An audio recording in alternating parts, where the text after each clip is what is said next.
Hello Somali Corner family, welcome back to another Somali Corner episode. So today I decided to release another video on Somali history, one of many series to come which I have been working on for a while. In these episodes, I will be sharing with you the ancient history of our people in a very detailed and chronological order in a way which it has never been done before. This will be the first season of many seasons to come. In this particular episode, I will be introducing to you what it means to be Somali, while also correcting many other non-factual statements circling around the internet about Somalis and the people of Horn of Africa. Also, since the contents we are providing are free, unfortunately, some of the books and the articles which we gather this information from are not free. So if you could generously support our channel, it would be a great help to us. Note, whether you join our monthly subscription membership or not, these videos will be free to you and to all people who wish to learn about our rich and ancient history. However, your financial support and contribution will help us reach far and beyond in rediscovering our essence. Our purpose is to reflect on the past because those who don't know about their past are doomed to repeat its mistakes.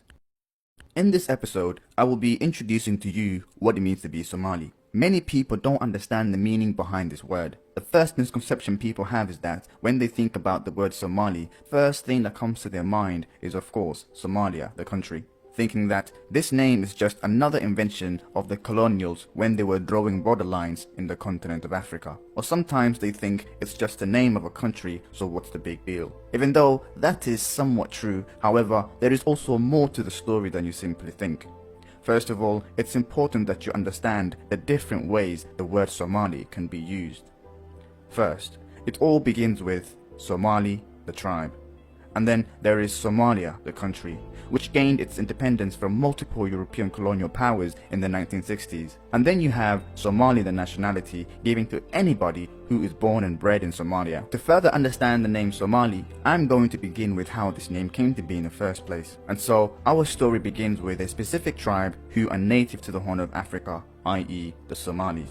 They are massively widespread in East African regions, solidly occupying large land masses stretching from Djibouti, eastern Ethiopia, Somalia and northern Kenya. Long before the African borders were drawn, the Somalis lived as a major influential tribe known as the Somalis, and that's where the root word of the name Somali was derived from. Now that being said, there is two sides to the story why these people are called Somalis or Somales in the early days, and we will consult with Somali oral history to further understand its native root word. Among the theories indicating the origin of this name is that one of the eponymous ancestors to whom almost half of the Somalis descend from was called Somale, and his brother was called Sab, and from Sab came the other half of the Somalis. The descendants of Sab speak the Afmai dialect, while the descendants of Somale speak the Mahatri dialect. Some other oral stories, when speculating why all Somalis were named after Somale, they say he, i.e. Somale, was a king of the Somalis, and also he was the elder son of Hil, an ancestor from whom both Sab and Somali descend from. Also, as we find in recorded history, almost all of the Somali sultanates during the Middle Ages were named after the founding fathers of the ruling clan, such as Ajuran, Galedi, Wasengeli, and Majerten. Maybe this could be an attestment to the whole Somali was a king theory. There is not much stories revolving around Somali, however, stories relating to his existence is not only found in Somali oral history. You will find Somali being mentioned in an ancient Borna Oromo genealogical ancestry having Somali as one of their eponymous ancestors, which they knew as Samalo, son of Boran, son of Ormo, son of Wako. And as for the Somali ancestry, it goes as follows: Samale, son of Hil, son of Abrone, son of Lohan. As you can already tell, both ancestries differ in genealogical structure. However, there is no doubt that Somalis and Borno Oromos share a linguistic and genetic relations indicating a common origin. If they had a similar ancestral oral history, this could have made the Somali and Borno historical relations a depth deeper than previously thought. Also, the other main problem I faced while comparing these two genealogies was the difference in the structure and placement of ancestors, which did not match as I suspected. A point to note is that both Bornas and Somalis share two similar ancestral names. Even though the Borana and Somali genealogy didn't match approximately as I expected, however, it came to my knowledge that both ancestries contain names driven from the attributes of God, which are Wako and Hil, absolute protector and absolute helper. The ancestral name Hil in the Somali genealogy comes second after Somali, while the ancestral name Wako comes last in the Borana ancestry. Now, since this is an ancient genealogy, it was quite common in ancient times for people to refer to God as their father and saw themselves as his children from creation point of view. In Somali, God is referred to as Ebe, meaning all father, or in other words, father of all creation. In the Abrahamic faiths, especially in the Hebrew Bible to be specific, God is referred to as Abba, which also similarly carries the same meaning as Ebe. As for the Somali and Borna ancestral structure, I proposed a hypothesis that, from bottom down, both ancestries should begin with the name of God, since He is the essence of all creation and humanity's point of origin in reference to religious beliefs. Also, in the past, kings or leaders in general had priestly qualities, and they were named after God, as it was believed that they acted as His representatives on earth. According to a statement of an elder I have consulted for advice in regards to this genealogy matter, indicated that during a particular historical time of separation between Oromos and Somalis due to a possible conflict, each tribe believed that the All-Father was on their side. For the Oromos, he was the protector, Waq, and their priestly king being Waqo, and for the Somalis, he was their supporter, Hilie, while their priestly king was Hil. And that's how both tribes ended up identifying with these separate attributes of God in their ancestry. Prior to this conflict, both tribes conformed to one religion, and to them, Hil and Waq was the same God.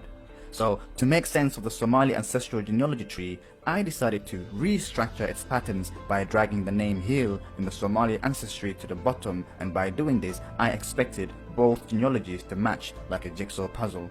And here are the results.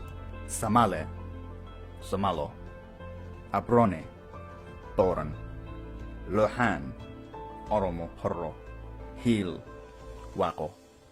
In this experiment, I assumed that these two names, Abrone and Borana in the Somali and the Borana Oromo ancestry, probably had the same meaning, since both names are somewhat similar in pronunciations. So, before I ran into conclusions, I contacted knowledgeable Somali individuals such as Bedwaq and Faisal, who are better suited in explaining and defining complex Somali terminologies. With their help, I learned that Abrone and Boran differ massively by definition.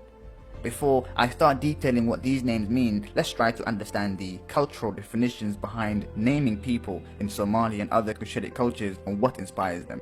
In the days of old, the most important thing to our ancestors during the birth of a child was name giving. Such events were held at a higher rank of importance because when a child was born to a family, for them it was more than a day of happiness and a time to rejoice. Because in the literal sense, such day marked a historical moment. For our ancestors, giving names to a baby after they were born was usually inspired by the conditions of that particular period. For instance, babies who were born during rainy, i.e. rob seasons, were usually named Roble, meaning companion of the rain. The name Sagal is given to a girl born during a pleasant smell that frequently accompanies the first rain after a long period of warm, dry weather. And a baby girl who is born during lush greenery periods where cattle and other livestock are fed well and gain weight and there is abundance of milk, etc. Then a baby girl will be named Barwako, meaning blessings, to commemorate that day because it was seen as though the baby girl herself comes with those blessed days and that her birth is a blessing too. Such times will forever remain as a memorial ingrained within the child's name, so whenever their name is mentioned, even in their old age, the day of their birth is something that will forever be remembered. Even after their deaths, such name will be recalled through their ancestries of their descendants. Sometimes a person's nickname might take precedence, wholly replacing one's birth name, reasonably because this person either has something unique about them or their character just stands out. Now, coming back to our topic at hand, etymologically, the name Abrone is a word compound of Ab and Rone. If I further define the word Ab, it means ancestor, while Rone means upright or exalted. And so, Abrone simply means one with upright ancestors. Abrone's son or grandson was Samale, which also means righteous one. If I reference back to the traditions relating to name giving among Somalis, which I have mentioned previously, some of these ancestral Somali names have priestly qualities connected to the ancient Somali religion. For example, Samale, meaning righteous one. The ancestor of Samale was Hil. The root word of Hil is Hilie, which is an attribute of God. As I have stated previously, in accordance to what inspires names among the Kushites, I stated that priestly kings or religious leaders were seen as representatives of God on earth, and so they were attributed to God. If we look at this from an Islamic lens, the equivalent word to heal in Arabic would be Abdi Nasir, or just Nasir, meaning helper or supporter, whereby An-Nasir meaning the absolute supporter or the absolute helper, which is an attribute of Allah in Islam, is also by definition similar to the Somali term Hilie. The father of Hil was Abrone, and as I have mentioned previously, Abrone by definition means he with exalted ancestors. Abrone's ancestry indicates that he comes from a lineage of priestly kings. As we also learnt that Abrone's son Hil, as also indicated by his name, was a priest of the old monotheistic Somali religion. This name Abrone is also popular among the Afro-Asiatic speaking populations. During my research, I came across a name in the Hebrew Bible which is Abram. From a biblical narrative, this was the name of Prophet Abraham before God chose the name we know him for today. The name Abraham was given to him by God because it stood as a symbol of God's promise and prophecy that Abram will become Abraham, father of multitudes. Abram in the Hebrew language means the exalted one, while in Somali, Abrone means one with exalted ancestors. Also, the Rendile, a Cushitic-speaking ethnic group who are closely related to the Somalis. In their language, Abrone is pronounced as Abrome, and the meaning still remains the same as defined in Somali. Now, that being said, this brings us to defining the second name which we find in the Borana Oromo ancestry. I did a little linguistic research on this name, and I found out that there is a similar word which is closely related to the term Borana in Somali, and it has 4 synonyms which also acts as cognates and 1 homonym in Somali. And all of these words are in relation to nomadisms and the dealings with cattle and livestock. Bor meaning brown cow, or it can also be used to mean brown yellowish color. And then you have baror, which is another shade of brown. This is used to indicate syrup brown. Thirdly, we have boran, refer to cows with tawny brown shade. And then finally, we have bor. This is a particular form of practice conducted when dealing with certain cows who refuse to suckle their young. This process begins by blocking the vestibule area of a cow for a week to stimulate birth-giving like sensation or labor pain, and when the vestibule blockage is removed, the cow begins to suckle its calf again. This is done to trick the cow to think that it gave birth to a young one once more.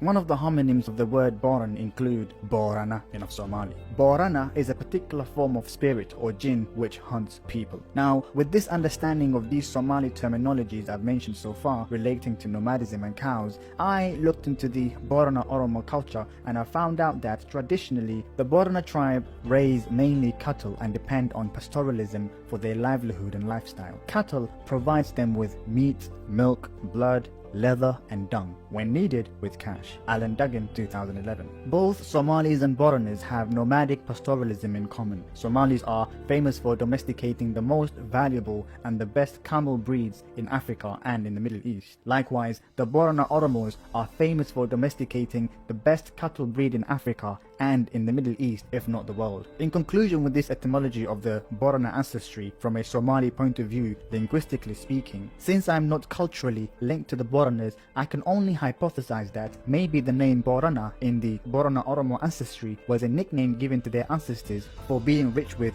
cattle, especially with the Boran and Baror cattle breed. However, I learned that Borana in Afan Oromo means the people. Maybe our Borana cousins can tell us what their ethnic name actually means and where it was driven from. Another tribe who identify with Somali are certain Maasai tribes. Which one? I'm not particularly sure. A few years back, I came across an article online talking about how certain Maasai tribes have close relations with the Somalis genealogically. Apparently, some Maasais believe that their eponymous ancestor married one of the daughters of Somali. The accuracy of this story, I have no clue. I tried to find the source again, but unfortunately, I wasn't able to relocate it. However, I thought it would be worth mentioning in this topic. Also, Also, astonishingly, some Maasai tribes carry about 20% of what is known as the Ethio-Somali gene lactis persistent allele dating back to 7,000 years ago, linked to the southward expansion of the Cushitic pastoralists. Speaking of pastoralism, the second oral theory on Somali origin, according to the Somali oral historian Bedwar Ausguro, as he pointed out, once in the far distant past, there was only 3 Somali clans: the Biyamal, the Tummal, and the So'mal.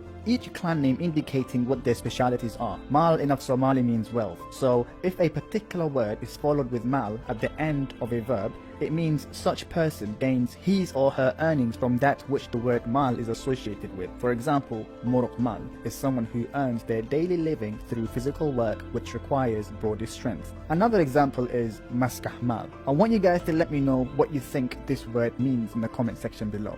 Even though it's possible that ancestry and blood relations were a thing of importance to our ancestors in the past, but also it seems as though our ancestors valued productivity and formed communities based on interest, where communities of the same interest came together to form an alliance to strengthen their manpower and security from external threats. Their main purpose was to grow together to reach far and beyond. As the African proverb goes, if you want to go fast, go alone, but if you want to go far, go together. Today, when you look at the landmass, which is home to the Somali tribe, it makes you think how intricately connected our ancestors were, and it's as though they had one goal in mind, that is to leave a valuable heritage behind, and Somali's location today relates that story. To our ancestors, such alliances based on interest and ancestral relations were very important in times of war, drought, and migrations. Also, the 3-clan theory seems to be in line with recent historical and archaeological discoveries in regards to prehistoric populations. For example, let's begin with the So'mal.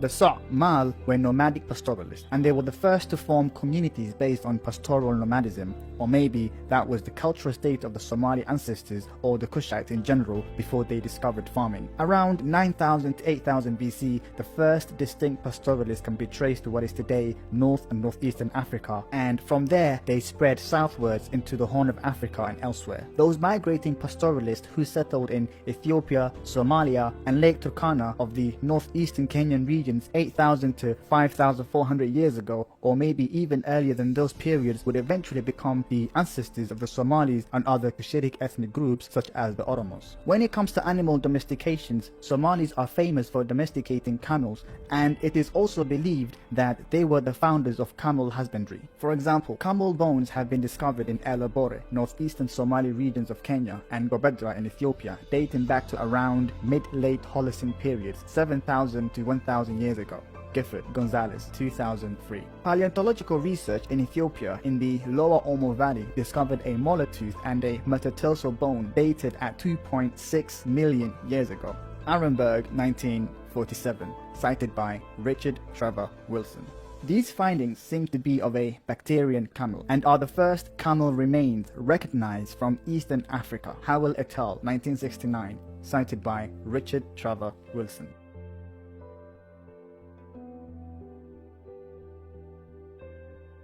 Now, since animal domestication was our ancestors' main resources in the beginning, that means at this point Somali ancestors were So'mal, and it will make sense if this is the root word origin of Somali, i.e. So'mal. Evidently, as we learn from historical records, after the discovery of animal domestication by modern humans, the next big discovery which will alter the course of human history drastically would be agriculture. And this is where the Biyamal come in the cause of Somali history. The Biyamals were seafarers and farmers. Farming began in the Horn of Africa around 7,000 to 5,000 BC, or even earlier than that. From various kinds of evidence, it can now be argued that agriculture in Ethiopia and the Horn of Africa was quite ancient, originating as much as 7,000 years ago or more, and that its development owed nothing to Southern Arabian inspiration. Moreover, the invention of grain cultivation in particular, both in Ethiopia and separately in the Near East, seem rooted in a single, still earlier substance invention in Northeast Africa: the intensive utilization of wild grains beginning probably by or before 13,000 BC.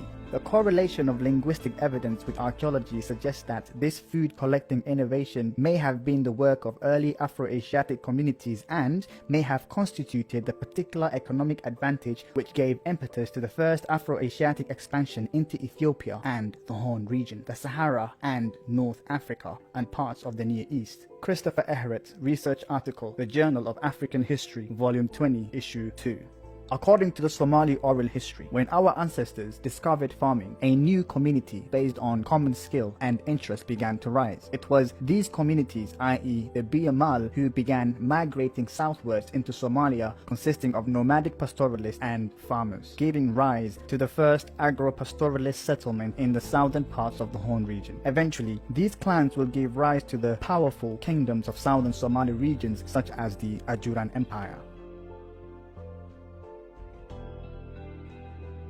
The Tumal were craftsmen and the backbone of Somali advancement. They were inventors in the prehistoric Somali world. At some time in history, metallurgy was introduced to the people of Horn of Africa, probably from Egypt or Nubia. Metallurgy and ironworking began in Africa 3000 BC to 2500 BC. Scholars differ on how metalworking reached the Horn of Africa, but the probable regions of influence being Southern Arabia, Egypt and Sudan. However, most historians agree that metallurgy began in the Horn of Africa in early historical time. The discovery of metalworking further enhanced the skills of the Tumals among the Somalis and forever shaping the Somali advancement. Unfortunately, due to foreign influences, this particular crucial skill has become something to look down upon in modern Somalia. It went as far as discriminating against these key important people. Today, the majority of the Tumals are not even ethnic Somalis, and it seems as though some of their skills were inherited by the Bantus who later came into the Somali regions. In terms of innovations and productivity when it comes to artificial inventions, Somalis are seen as non-participants in these particular fields in the modern time.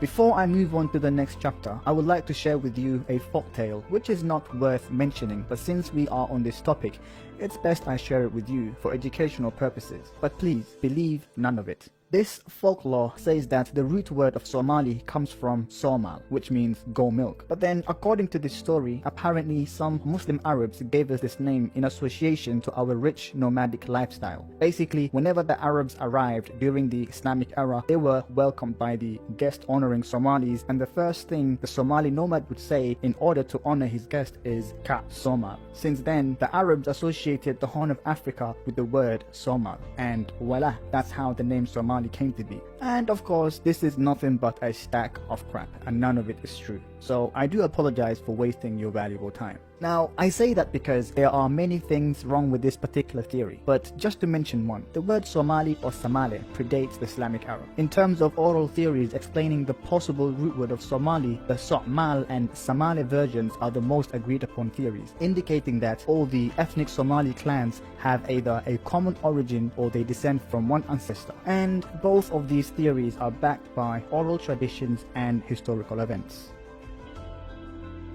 Now that you understand the root word of Somali and the ancestry of the Somali tribe, in this last chapter of the video, I will be introducing to you Somalia, the country, and its citizens. Somalia, the country, is run by ethnocratic governments, which is a type of political structure in which the state apparatus is controlled by a dominant ethnic group, i.e. the Somalis, to further its interest, power, and resources. Somalia gained its independence in 1960s from two colonial powers, which were the British Empire and the Italians. Today, Somalia remains one of the only countries in Africa which is run by one tribe or ethnic group from its historical times until modern day. Somalia has the longest coastline on Africa's mainland. Somalia also has an estimated population of around 15 million, of which over 2 million live in the capital and the largest city, Mogadishu, and has been described as Africa's most culturally homogeneous country. Around 85% of its residents are ethnic Somalis. Somali minorities are concentrated in the south. The official language of Somalia is Af-Somali. Most people in the country are Muslims. The majority of them are Sunni. The history of how one ethnic group or tribe managed to control such a vast and strategic region in itself is a story worth relating. And as we progress in our topics, we will surely cover them all in one of our episodes. Now, that being said, one thing that you need to understand is that not everybody from Somalia is actually Somali. Some of these people are Somali by nationality and designation. And this brings us to Somali nationals. A Somali national is anyone who is born and bred in Somalia, the country, including ethnic Somalis. Someone who doesn't belong to the Somali tribe but has lived in Somalia for many generations is a Somali by designation. However, there is a major difference between being ethnic Somali and a Somali national. To qualify as an ethnic Somali, you simply have to be born into it, genetically, linguistically, and culturally. In Somalia, we say Somali nimadu wa asal iyadi. That is, one can only be Somali by bloodline and ancestry. Now, speaking of Somali nationals, this brings us to the Bantus of Somalia, who are the descendants of many Bantu ethnic groups, primarily from the Niger-Congo regions of Africa. Their original movement is tied to the Bantu expansion, which took place 2,500 to 1,000 years ago. They were brought to Somalia between the 17th century to the 19th century AD by Arab slave traders and colonial powers. The Somali Bantus endured centuries of oppression in the Horn of Africa as slaves and agricultural laborers, the majority of their oppressors being the foreigners who brought them to Somalia. The Bantus of Somalia are also known as Gosha and Mzigula. They speak a language belonging to the Bantu language groups. Sometimes they speak a hybrid language, which is a mixture of Bantu and Somali. In Somalia, they reside in the southern parts of the country, near the Shabelle and Juba rivers. They inhabit lands given to them by the Somali government. The majority of Bantus of Somalia are the descendants of Bantus from Southeast Africa, specifically from Mozambique, Malawi, and Tanzania. And also, these Somali Bantus practice many separate cultural traditions and characteristics which can be traced back to Southeastern African region. During the Civil War, nearly 3,300 were estimated to have returned back to their original home, which is Tanzania and Zanzibar. However, this situation has changed over time, partly due to the fact that Bantu groups have started to organize and arm themselves. Therefore, in certain locations, Bantu groups have gained strength and are able to fend for themselves. Other background evidence shows that the Bantus are among the numerical majority in at least two Mogadishu districts, which are Waberi and Hamar Jajab. Also, many Bantu youngsters have joined Al-Shabaab voluntarily and forcibly for economic or security reasons.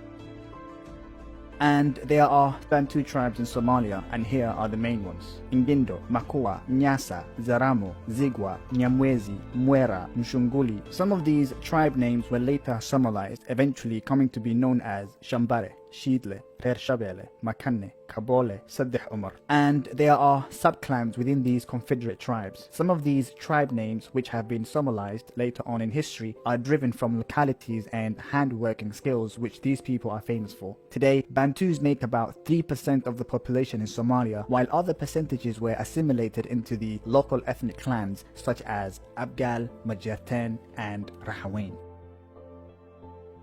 While we are still in the topic of Somali nationals, this also brings us to the Somali Arabs, or the Arabs of Somalia. When we think of the relations between the Somalis and the Arabs, there is no a point of time in history when the population of the Horn region of Africa stopped interacting with the people of the Middle East, whether it might be by trade or migration. However, proper Arab settlements in Somalia began around 12th century AD. Especially the Horn region started receiving a number of Arab refugees fleeing from the civil conflicts during the fall of the Abbasid Caliphate. These two cultures, i.e. Somalis and Arabs, were drawn together because of Islam and other historical relations such as trading in the pre-Islamic times. By the 13th century AD, we had small Somali Arab communities living mostly in Mogadishu and other coastal regions. Today, these Somali Arabs have become part of the Somali society. Most of them have mixed with the Somalis, and now they are indistinguishable, while some of them remain easy to identify. After the ethnic Somalis, these Arab communities were second most invested people in the country. Even though the percentage of their population is not accurately known, they are classed with the low-dense minorities today, even though the majority of them are believed to have fled the country because of the civil unrest in the Horn region.